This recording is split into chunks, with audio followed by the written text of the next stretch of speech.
Nari of Major Avinash Singh Bhadoria, Kirti Chakra, to herself becoming Lady Officer in Indian Army, to corporate life, to Mrs. India Queen of Substance 2017. She is a proud Indian Army veteran, inspirational speaker at various platforms like TEDx, India Speaker Bureau, schools, corporates, and many more. Captain Shalini was taken as face of Indian Army campaign Do You Have It In You? She is also a brand ambassador to Mrs. Rajasthan, JK Cement Limited, Super Sikh Run, Soldierathon. She has been jury and selector with various talent shows and beauty pageants like Mrs. India, Mrs. UP and Mrs. Rajasthan. She has been conferred with many honors and awards like Veer Nari Samman Puraskar by Government of India, Epic Award 2018, citations and honors by Lions Club and All India Achievers Award. Captain Shalini is also into various social activities related to slum children, cancer support, support to war widows, and she's also a soft skill trainer and a pageant trainer. She's a true woman of substance who's shown strong grit and determination throughout her life and bounced back with resilience and equal zeal and enthusiasm whenever life has thrown some challenge towards her. Thank you so much. And I must inform our audience that ma'am has met with an accident, but she's still here with us to talk to all of you, to interact, and to give us some important, powerful insights today. Thank you so much for being with us. Thank you so much for having me, Samita. It's like I'm really honored to be part of this nice initiative, and it's really a privilege to be here. Thank you for having me. It's our pleasure, ma'am. It's our pleasure. So let's start our session today with, first question, which is like, your life has been a roller coaster. I mean, it's like a video game, you're always jumping over challenges one after another. And I mean, what is that one thing which has kept you strong and kept you going throughout it? Thank you for asking this question. This question is like very common in my life. A lot of people keep asking me. And trust me, I'm still finding that answer. I still don't have that answer. I think when you are faced with any setback or a challenge, it is up to you as a person how you want to react to it. You want to give up to that situation, or you want to have that, you want to give life that one more chance. Because I was also into that dilemma too, because I was also on the edge of breaking down and giving up onto that situation, because I was not prepared for that kind of a setback or a challenge. But at the same time, when you're already moving in a dark tunnel, so for once you feel like covering that tunnel to the end where you can see that ray of hope. So I think I just, I had given up. I will not say I didn't give up. I had given up very easily like any other human being. And it's very, very normal and natural for any human being to give up under that such kind of pressure. But at the same time, I believe that God has given every human being that that sense, that extra, like we say now in army, do you have it in you? So everybody has that. It's just that you have to believe in that thing. So when I thought of walking that dark tunnel, which I am talking about, I was not sure what I'm going to see at the end. I may again fall. But at the same time, I moved on with that hope that, okay, if I thought of living up again, if I thought of joining the army, I was not sure whether I can do it because I was physically very weak, mentally very weak.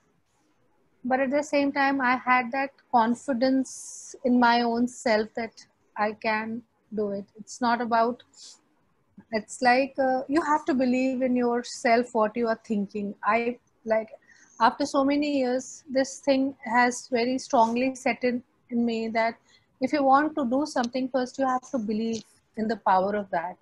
If you just say that I want to do it and you yourself are not believing whether you'll be able to do it or not, it's no point that you are believing in, you will be succeeding in that thing. So we always say first believe in yourself, believe in your thought, what you're wanting to do, right? So that I think that has helped me, that I believed in that, okay, I can wear the uniform, it's just one struggle.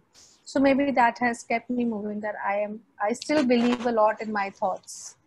And I don't do what I don't believe in, whether people agree or disagree, or a lot of times there are a lot of clashes also because of my thought process. But I still think as a human being, every individual first needs to believe in their own self, because in our community, in our society, we are a lot of times we are pressurized by parents, siblings. There is peer pressure, and we are trying to do something which we are not supposed to do. We are not meant for doing. So if you don't believe Right. it in doing it, please don't do it. That's, I think that has helped me moving on. So you truly said you believe you achieve it. Yeah. Once you believe, you achieve it. So, Captain Shali, when you decided to join army, and it actually happened very quickly, you not even uh, came out of your trauma. I mean, it was hardly few months. So how you managed that, and actually you were kept away from, you were away from your child. He was also very small, and you mentioned in many of your talks that it was not easy. You used to miss him, in the training also. So how you recovered from that loss, how you gained the strength, and how you just moved on, what motivated you? So, first of all, just 2 months after my husband's martyrdom, I was standing in front of SSB for my exam. It was again not easy because I had never given any professional exam. I had never done anything career oriented. So, preparing myself for 2021 days, like 24/7, I prepared myself, and then going to appear for my SSB, where I'm not getting any privilege or any kind of extra preferential treatment. I'm like being treated like any other career. And so, but again, I had that. It was very traumatic for me to be there, not because I was competing for anything. It was because I always had this, I'm not meant to be here. I always thought that, why am I used to question myself, why am I here? But at the same time, I used to find an answer also, that I'm here because my husband wanted me to be here. And that is why he has chosen this path for me, right? And when I reached academy, it was 6 months of my husband's martyrdom. It was just after 6 months I reached academy. And that time my son was just 2 years old, Yes, and leaving him very small. behind. And most the most tragic, like the difficult part was that there was no mobile phones at that time. Like today we True. can connect with so easily with mobile phones through pictures and video calls. Yes. So in 2001 and 2, when I went to academy, there were no mobile phones. There was one landline phone which was in some STD. So where you know how much Yeah. time we get in academy. How long line Yeah, there is. so I hardly Yeah. used to, because we hardly used to have any time. True. So, it was Right. very difficult. Not there was not even one. Every night I used to cry and sleep. I will not lie. Every night I used to cry, missing my husband, missing my son, because when you're leading a life of a housewife, you're taking care of your home, and you are just devoted to take care of your family, and then suddenly you are sitting where everything else is there, but your family is not there, right? So your mind needs to settle to those things. You need some time to settle to those things, and unfortunately you can say, or fortunately you can say, I never got that time to shift my this thing, that okay, now I am into this. I hardly got any reaction time. I was just doing it. It was like a very fast movement in my life. But every morning I used to get up in academy, and my focus, my belief used to be very strong that I have to complete this training, because training was also extremely difficult for my capability, because I was not in my school or college. I was never into sports or any adventure activity, so physically I was not that strong. And there were Oh, cadets wow. who have been training to become defense officers and get into defense. So even the girls were far more stronger than me. But at the same time, every morning when I used to get up, my belief was that I don't care who is what. It is me. If I'm here, I will go back as a commissioned officer. Otherwise, I'm not going back from there.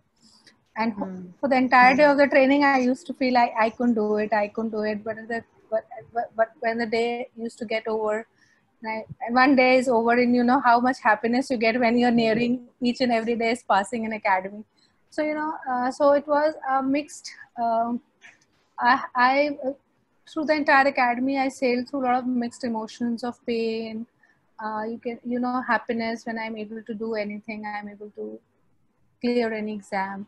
And I'm not able to talk to my son. We celebrated my son's birthday in academy. So a lot of cadets and everybody, we celebrated together. My son was not there, but we celebrated his third birthday in the academy. You know, so I had a very mixed kind of emotions, and you know, it was not easy, but at the same time, you know, everything I was doing, I used to believe that we are just changing things for better. We are just changing So things. Shalinji, like I could say like that, you were winning over your emotions that time. You know?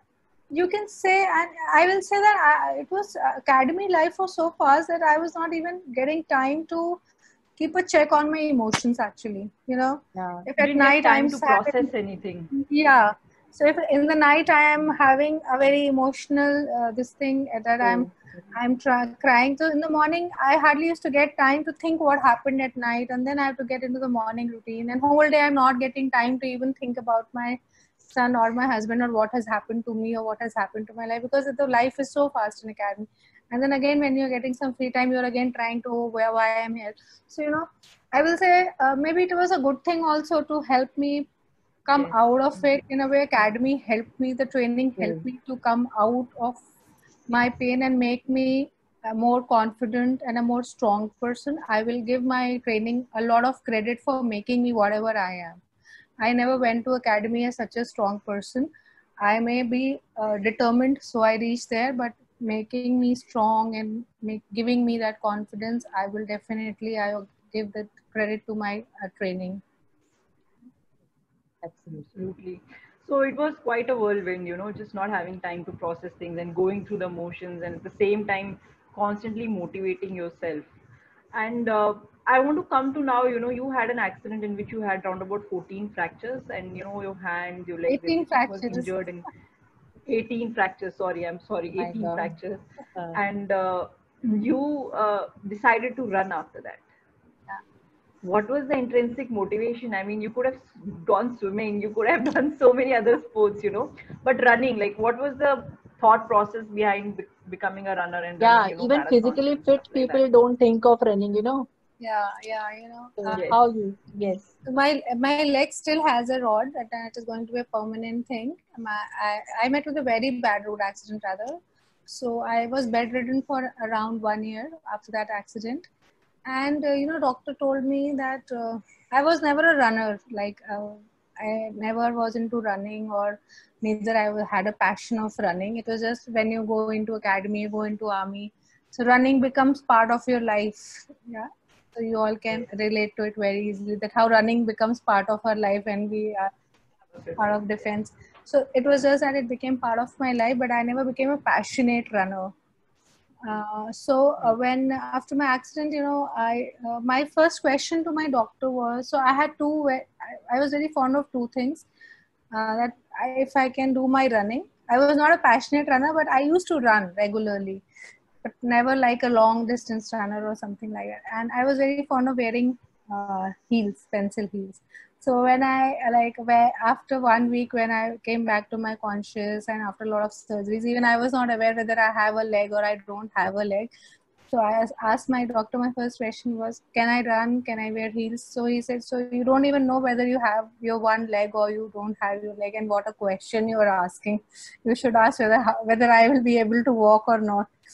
So he said, no, you can never run in this life, because the moment you run, your leg will not support it and you can have injury. So, you know, that thing sat in my mind.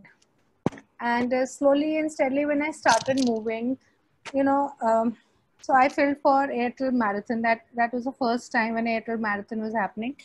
And I just got up from my bed and I used to just started walking. So I filled that form, and my doctor say that you are like, you just don't want to get well. You are just inviting trouble, and no intelligent person will try all these kind of stunts. So I said, see, when I never said I'm intelligent. Who said I'm intelligent? So I filled the form, and for 5 kilometers, but I couldn't do even 100 to 100 meters also I couldn't do. It was very difficult for me to run.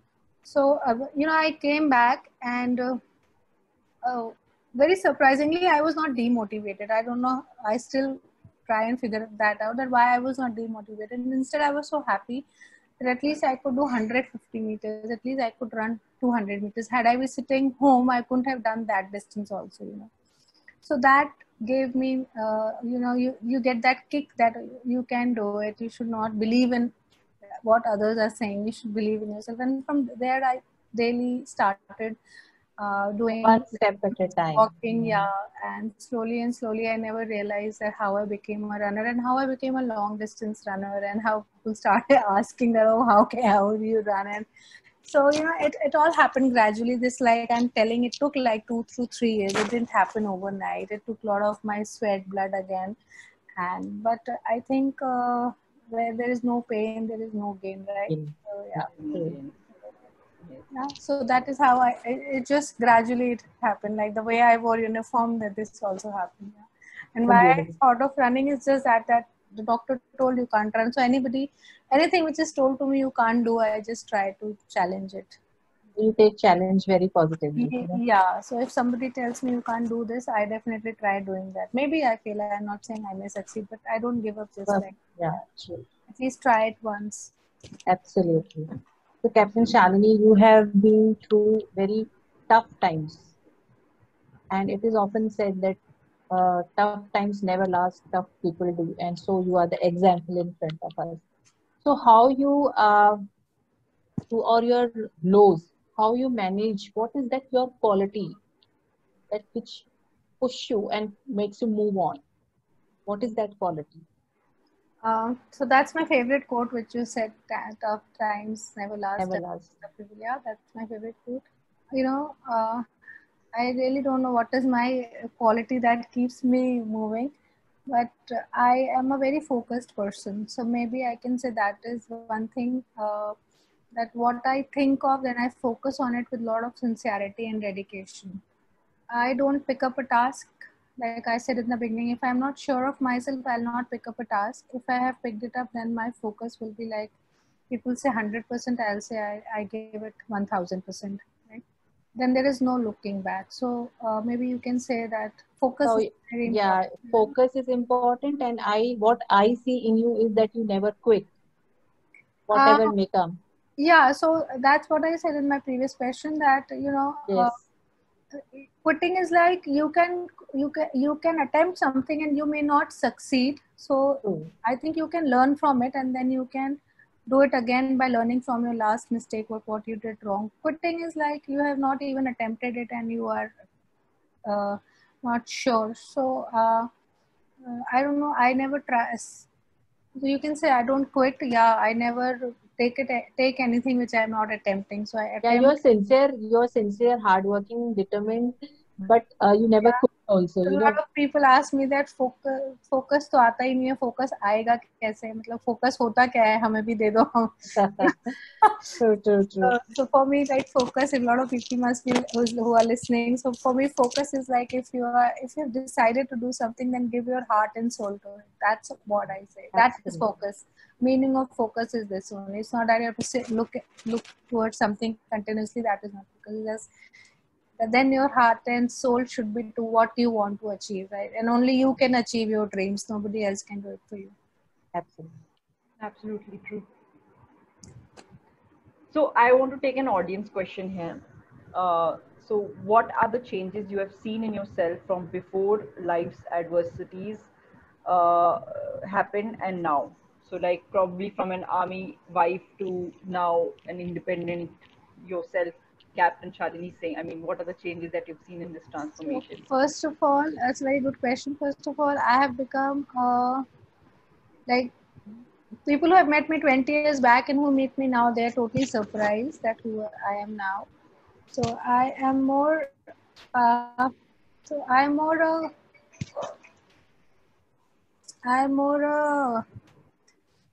you can say confident person right now. I am much more mentally, I'm very strong, right? And 20 years back, I was very timid. I was very much dependent on others for everything. On my entire existence, I was dependent on others. Today, a lot of people are dependent on me for their existence. You know, that is the biggest difference. I take care of a lot of people, and I can take care of many things in one go, which I think 20 years back I was not sure that how to even do. You won't believe that even I never used to know how to do my signatures. If you'll ask me to do 10 signatures of mine, I'll do 10 different signatures, and today I can do 100 same signatures. So that is the difference. I think these 20 years have made me much confident, more also very balanced person. I understand what is right, what is wrong, and much more calmer person. You know, I think a lot of setbacks and a lot of unfortunate incidents, they can make you a very impatient, very frustrated with life, frustrated with what is happening with you. So you tend to lose your temper very easily. And when you wear uniform, when you do your daily work of in uniform, you tend to lose your temper more. But slowly and steadily, now I've become a much more calmer person. So now I don't panic. That is a very, very big thing that has happened with me, which recently I also saw these changes, that I don't panic with any situation now. Maybe all the setbacks have given me कि मतलब maybe आपने बहुत झेल लिया होता है तो ऐसा होता है ना कि अब क्या और बुरा होगा, I can handle it. So yeah, I don't panic in any situation. These are the changes I can see in myself as at this point of time. I'll take another question. We have, like, in today's time, people tend to give up very easily. They're lacking in developing resilience and determination, especially in the youth today. What would be your advice for people to bounce back, fighting their situation?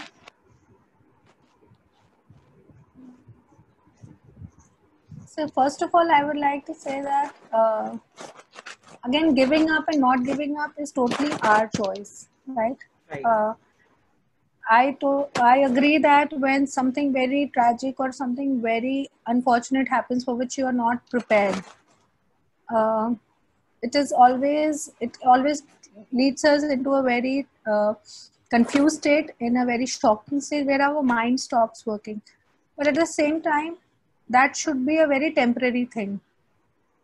You have to get back and control your life, because at those point of time, what happens is a lot of other people try to stake claim on your life, how to do it, how not to do it. And when you are not able to understand, you will do what others are saying. So it is very important to first get back to your state, and always remember that you are not the only one who is going through any setback at that point of time. It's such a big planet. There are so many human beings. At any second, somebody is going through some setback. So a lot of times we feel that it is only happening with us, but a lot of people are going through and a lot of people. I'm not the only person who has come out with tragedies. There are many people who have come out with tragedies, right? So it is very important to first of all understand that you are not the only one who is meeting through this unfortunate setback, and take control of the situation as soon as possible, because I'm the living example of that in less than 2 months of my husband's demise, I was clear that what I want to do and how I want to move ahead. Had I not done that, I am very sure I would have been sitting somewhere leading a life which I would have not wanted. So all the people, I would just say that, and from there, sit back calmly and think what you want, how you want to deal with the situation. Only you know the answer, only you know the solution of the problem, because you are into that situation. And how you see yourself out of that situation is it is everything you have to decide. It's so I always say it is very important to understand yourself as a human being. Our problem is, what was my problem? My problem was I was very much dependent on others for everything. And when I was pushed into a situation, I was pushed into such a bad situation where the person on whom I am dependent was taken away from my life. Right? And then I was left like all alone to now handle a child, now take care of everything. You know, it's not easy to take care of a child when you are yourself studying, when you're yourself a student, you yourself don't know anything, right? So yeah, you were very young. Yes. So it is very important. So all these years I have understood one thing, that it is only me or as a human being, we can take charge of our life. Let not others decide for you.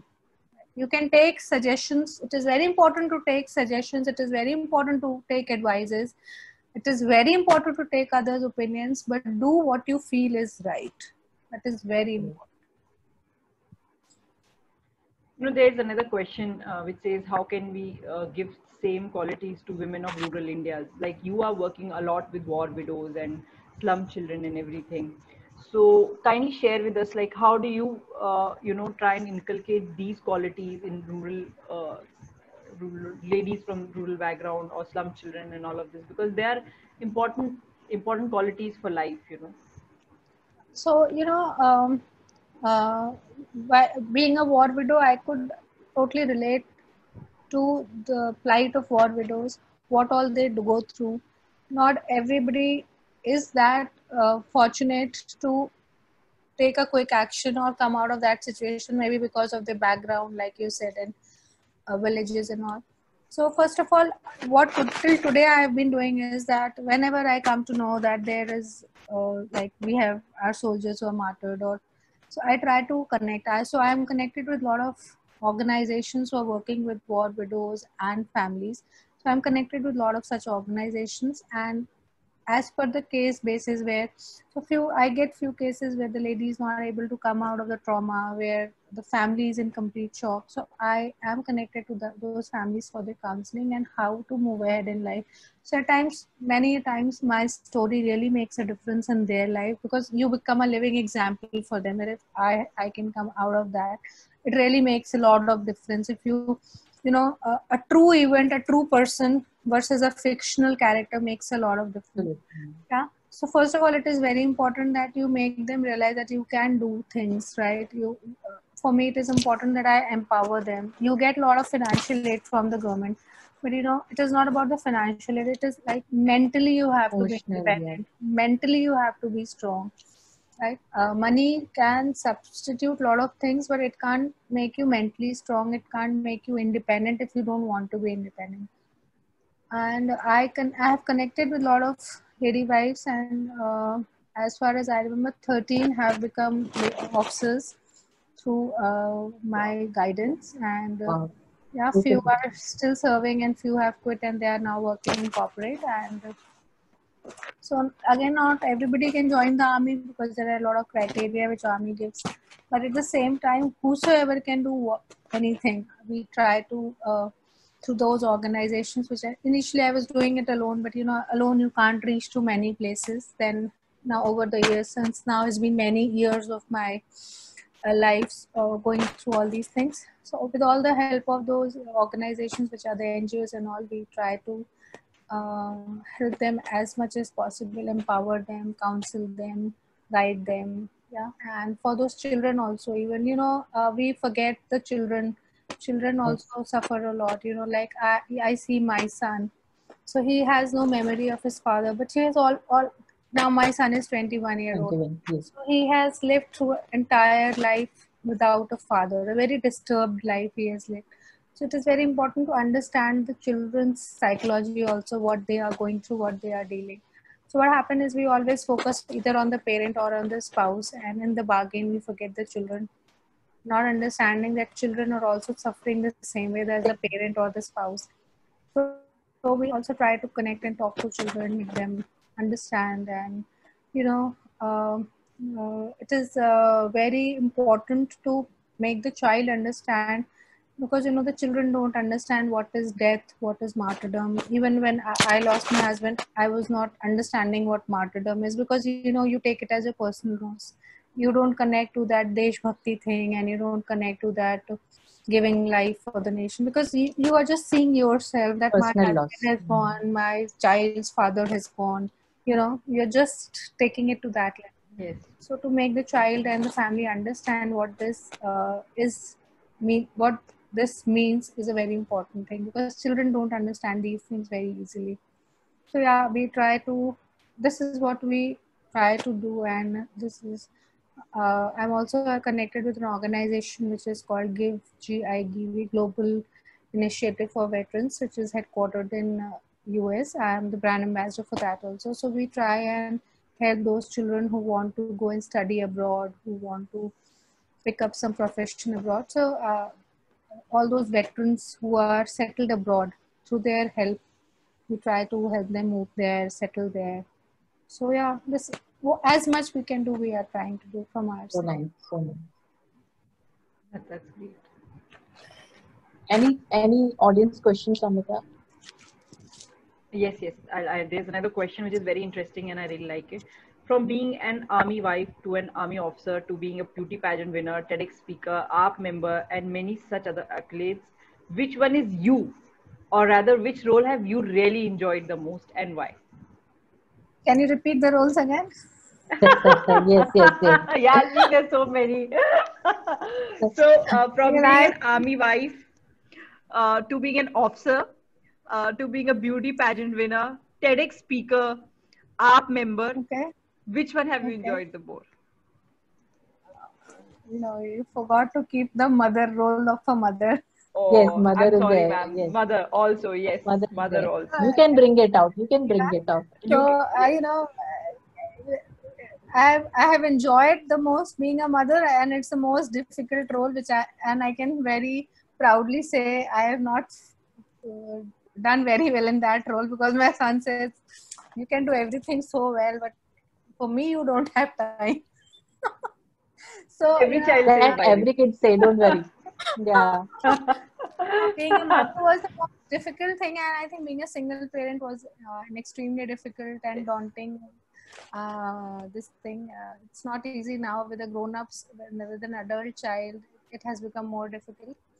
But yeah, I've enjoyed all roles, all roles. And trust me, you will not believe, all the roles which you mentioned, I never planned any of those. Neither I wanted to get married to an army officer, neither I wanted to wear uniform, neither I thought I can be a pageant winner. I was so scared to be on public platform and speak, and then I'm a TEDx speaker. And politics, like I was far away from politics, and now I'm into politics. So so all these things keep happening, but I never say no to anything, because in this life, only in this life, you can learn things. You have just one life. It is up in your hands how much you want to explore and how much you want to learn and move ahead. absolutely, absolutely. So, and Yeah. ma'am, So beautiful journey you are sharing with us. So you have broken the glass ceiling in many ways. Like, so what is your advice to women who are undergoing similar kind of challenges in life? So, that's a very interesting question. A lot of women keep asking, and they say that they are not as strong as what I am. They very easily say, "Ma'am, it is very easy for you to say, हम आपकी तरह strong नहीं है, हम नहीं कर सकते." तो मैं बस यही कहती हूँ कि जहाँ से मेरी जर्नी स्टार्ट हुई थी, मैं भी स्ट्रांग नहीं थी. So we, लेकिन with your thoughts, again with your actions, you prove to yourself and to the people who are watching you that yeah, you are strong. So I never did all these things to prove myself that I'm strong. I never did all these things to become a TEDx speaker to talk about my journey, right?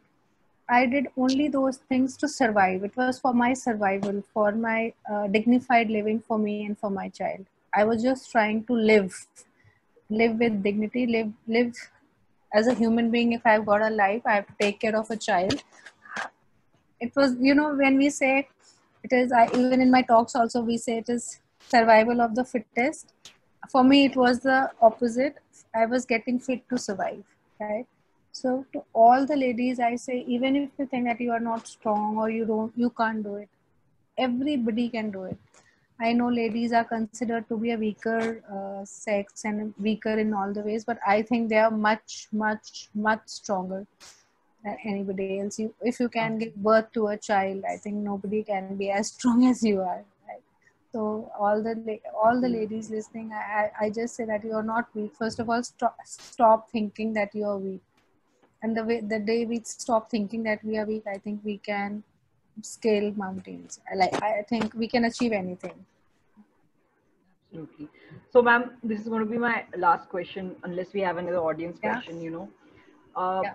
See, we have always spoken about the good things in your journey, like how you conquered everything. But along with this, I'm sure there was a lot of negative criticism, a lot of negativity Yeah. that came your way too. Not everybody is happy seeing someone else doing well. how did you deal with it, and how did you take it up, and take it in your stride? So, this is a very valid question. And even after my joining politics, I was very much, even with my own family members, a lot of people are supporting you with your decision. A lot of people are not supporting you. Even from when I decided to join the army, I got a mixed kind of a reaction from my family I'm members. Few sure. were supporting whatever I was doing. Even when I decided to do a beauty pageant and I went to US for the pageant, I was even being told that widows don't wear such clothes. You know how our country is and how people are. Yeah. So Mindset. this thing is, I don't care. If you want to talk to me, you talk. If you don't like me, don't look at me. Because nobody came to me to take care of my child. Nobody came to Absolutely. me to let me survive. I have survived with my own strength, with my own hard work. I've taken care of my child with my own perseverance. So nobody else has the right to now come and dictate. If you want, so people are critical. I don't know why are they critical. Like if I say if anybody can be jealous of my life, that I am really very much amazed that I don't see that my life has been a very happy go lucky life. I have struggled so much, and I really pray to God that no, please don't give that life to anybody. The life I have got, please don't make any child uh, live without his father. Please don't make any lady live without her husband. Please don't let any lady has to choose. Like when I was in academy, I was without my family for such a long time. Right? It is so difficult when you are into that. So at this point of time, after 20 years of ups and downs, and I have been through mixed reactions of people, I really don't care. I really don't care. So I think critics also stop criticizing when they know that when you are showing reaction to a criticism, you will get more criticism. So best is ignore and to keep doing your work. If you have, But you are very sure of yourself today. You have achieved a lot, and you are very sure of yourself. You are confident today. But there was an age when you were a 19-year-old who got married, and then a 23-year-old who got widowed. And I'm sure your decisions at that time were not appreciated by everybody. It is at that time, how did it break? I'm sure it must have no, when broken I you, and was going to academy, even my very close near ones said that it's not everybody's cup of tea. बहुत लोग जाते हैं, but ऐसे नहीं कोई अफसर बन जाता है. तो it never sat in my head actually. ठीक है, नहीं बनता है तो नहीं बन पाएगा. जाते होंगे लोग, ट्राई it तो is. करें. हाँ. मतलब, absolutely try to. well, at least I'm going now. You are not even helping that person who is doing, right? So Yes, maybe encouraging. I never got bothered. Maybe at that time also, because if I would have got bothered कि लोग क्या कहेंगे, तो शायद मैं कुछ कर ही नहीं पाती ना. तो मैं, because Yes. at that time 20 years back, even today, if you lose your husband, and I am from a Rajput family, very orthodox kind of a family. So if you have lost your husband, then your life is like you are just you have to stay Your in. own. Yes. Yeah, you will be dependent on some family member who will take care of you. You are not allowed to. We are from that kind of a family. Yeah, I'm a yeah. See, in Yeah. our culture, if you are dependent, Shalini, if you are dependent, people like it to sympathize you. But if you Yeah. take a stand Yeah. and you rise up, then people start criticizing with your moves. Yeah. So it's okay. कुछ वो तो है ना, लोगों का काम है कहना. है ना. या यू वेरी राइट. Okay. मतलब कुछ तो लोग Yeah. कहेंगे, आप करोगे तो, कहेंगे. अगर आपने कुछ नहीं किया होता तो बोलते हैं, इसने कुछ नहीं जिंदगी में किया. कुछ किया ही नहीं है, तो इसने तो अपनी पूरी जिंदगी बर्बाद कर ली. अगर आप कुछ कर लोगे तो बोलेंगे इसको तो पता नहीं कैसी थी, इसको तो कोई फर्क ही नहीं पड़ता. ये तो Yes, yes. This is what. it really doesn't matter. I think last is we should be bothered about anybody's opinion. You Yes, should believe in your own absolutely. self कि आप जो कर रहे हो. मतलब मैं ये भी कहती हूँ कि if you I think smoking is right, then I will smoke. If I think I have to hide and smoke, that means it is not right, then don't do it. So when I go to that extent and say if you are hiding something and doing, that means that is not right, then please don't do it. If you think it is right, you have a belief that it is right, खुल के करो, खुल के जियो. Good. गलत काम, अगर आपको पता है ये काम गलत है तो, और छुपा के आप कर रहे हो तो फिर मत करो. So that is how you have to the meaning of believing in yourself is that you're not bothered about the outside world, their reactions and everything. When you're bothered about their reactions, then don't do it if you're not sure. That's it. Thank you so much. It's been a wonderful talk. Yes. And Thank you. I'm kudos to you to overcome one after another every challenge. It's like a hurdle race कि भागते भागते फिर कूदो, भागते भागते फिर कूदो. And thank you for thank you so much inspiring for your all time, the ma'am. viewers. Thank you so much for Yes. inspiring us. Thank you. Seriously. Thank you, Thank Shalini. you Thank you so so much much. for giving having us me. your time. Bye bye. Get Get well well soon, soon. ma'am. Take care. Bye. Bye. See you, Thank ma'am. you. Thanks a lot.